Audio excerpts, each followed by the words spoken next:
Good morning my dear students. आज हम लोग को पढ़ना है एकक कोशिका के प्रकार and types of unit cell. यानी एकक कोशिका कितने प्रकार के होते हैं, यानी यह एकक कोशिका दो प्रकार के होते हैं। यानी यहाँ लिख दिया है एकक कोशिका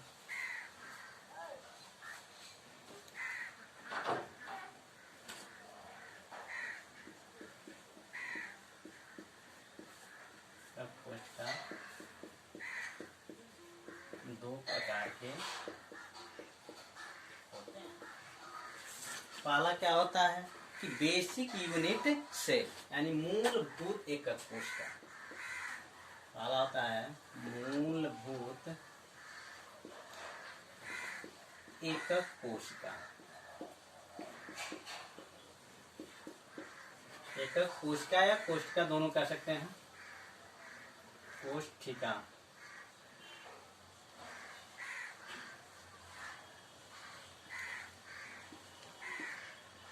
मूलभूत एकक कोशिका यानी बेसिक यूनिट सेल। दूसरा होता है सेंटर्ड यूनिट सेल यानी केंद्रित एकक कोशिका। केंद्रित एकक कोशिका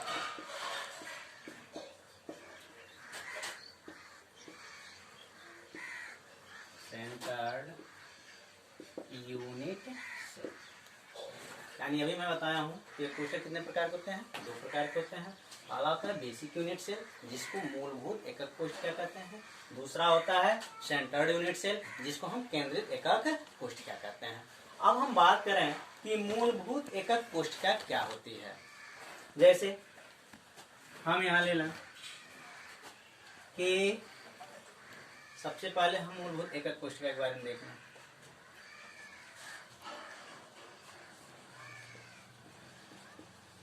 मूलभूत एकक कोशिका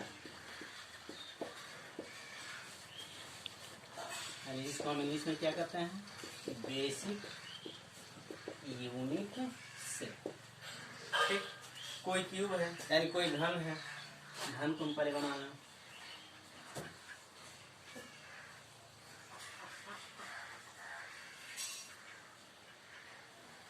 ठीक, ये क्या है, ये घन है।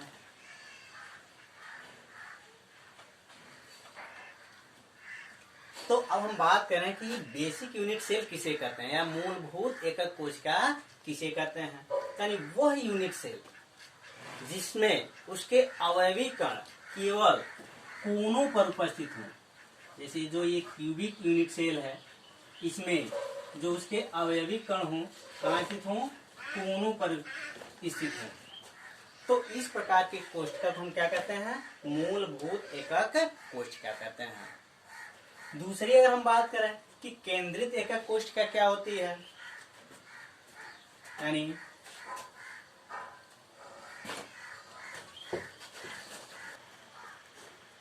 दूसरा अगर हम जिक्र करें, यानी पहले इसका हम डिफिनेशन कर लें। वह यूनिट सेल जिसके अवयवी कण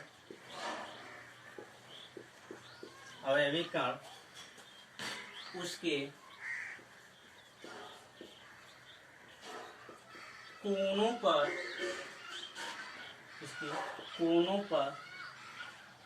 स्थित होता है, उसे क्या कहेंगे, बेसिक यूनिट सेल कहेंगे। यानी मूलभूत एकक कोशिका कहेंगे। मूलभूत एकक कोशिका कहते हैं। एकक कोशिका, ठीक है।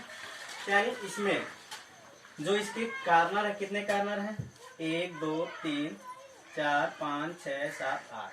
ठीक है, यानी इसमें इसके पे 8 अवयवी कण जिसको हम परमाणु भी कहते हैं, अणु भी कहते हैं, आयन भी कहते हैं। यानी इसके 8 कार्नर पे क्या स्थित हैं, इसके अवयवी कण उपस्थित हैं। अतः सीधे कह सकते हैं कि वह यूनिट सेल जिसके अवयवी कण सिर्फ उसके कोनों पर ही स्थित हो, उसे हम क्या कहेंगे?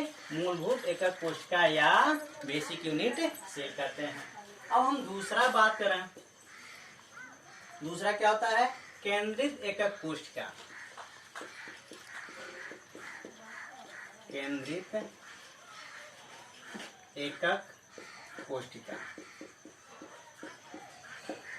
जिसको हम सेंटर्ड यूनिट सेल कहते हैं। सेंटर्ड यूनिट सेल कहते हैं।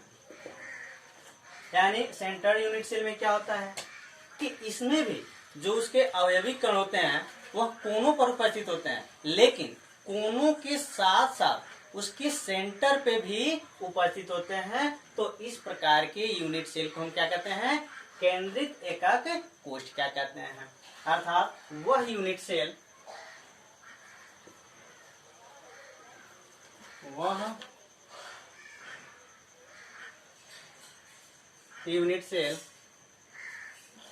जिसके अवयवी कण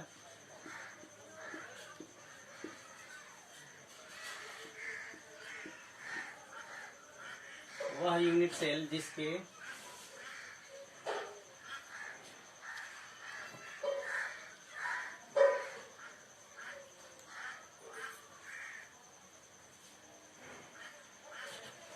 यानी वह यूनिट सेल जिसके अवयवी कण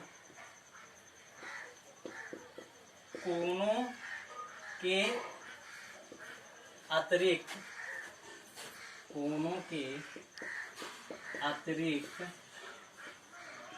उसके केंद्र पर भी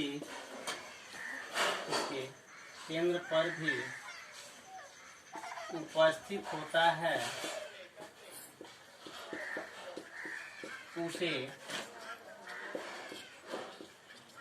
उसे हम क्या कहेंगे? सेंटर्ड यूनिट सेल कहेंगे, यानी केंद्रित एकक कोशिका कहते हैं। केंद्रित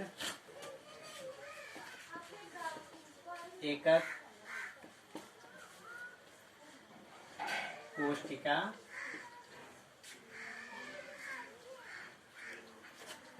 कहते,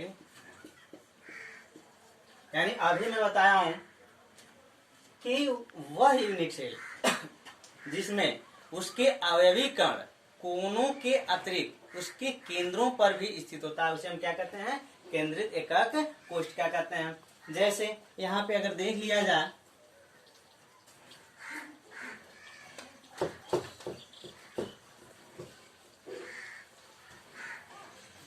जैसे यहाँ हम देखें,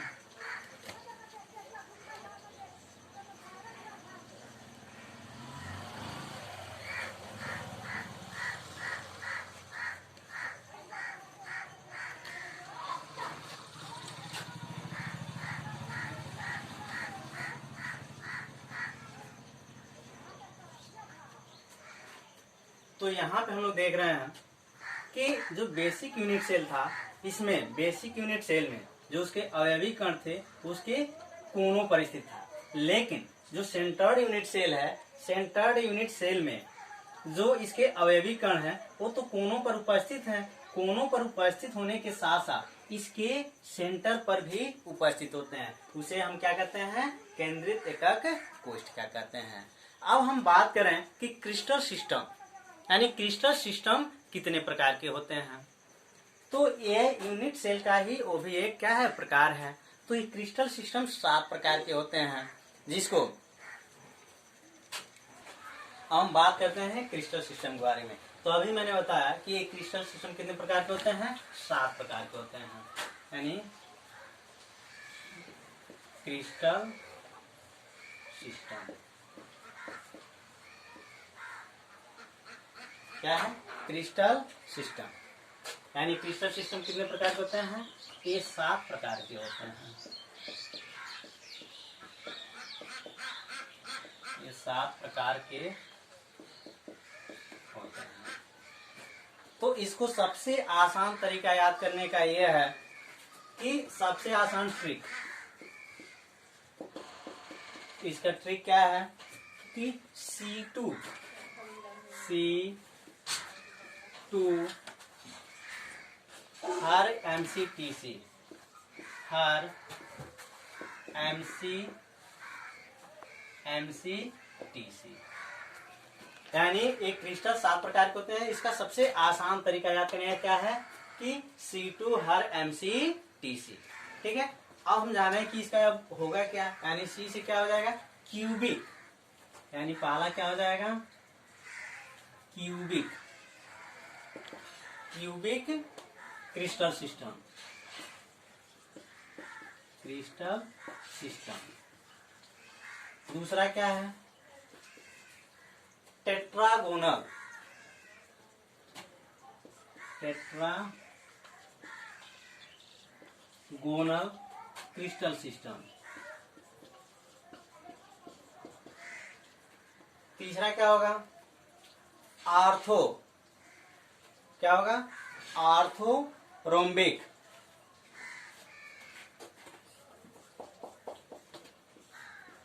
आर्थोरोम्बिक, रोम्बिक क्रिस्टल सिस्टम। फिर चौथा क्या होगा, यानी क्या होगा क्यूबिक हो गया, क्यूबिक क्रिस्टल सिस्टम। टी से टेट्रागोनल क्रिस्टल सिस्टम, ओ से आर्थोरोम्बिक क्रिस्टल सिस्टम, एच से क्या हो जाएगा हेक्सागोनल, क्या होगा hexagonal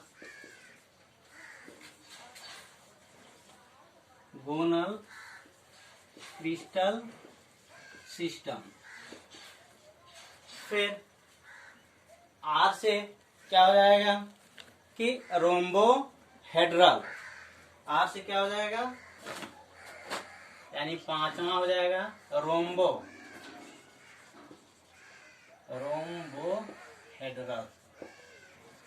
crystal system.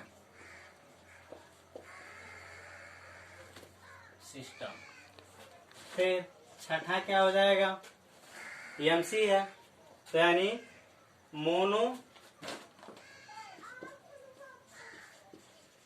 Monoclinic crystal system, सातवां क्या है TC यानी ट्राइक्लिनिक क्रिस्टल सिस्टम। यानी सबसे आसान तरीका कि जो क्रिस्टल सिस्टम 7 प्रकार के होते हैं उसको सबसे आसान तरीका ये है कि हम क्या याद करें C2 हर MCTC, इतना याद हो जाता है, हम सातों क्रिस्टल सिस्टम को आसानी से याद कर सकते हैं। आज का टॉपिक समाप्त हुआ, धन्यवाद। नेक्स्ट।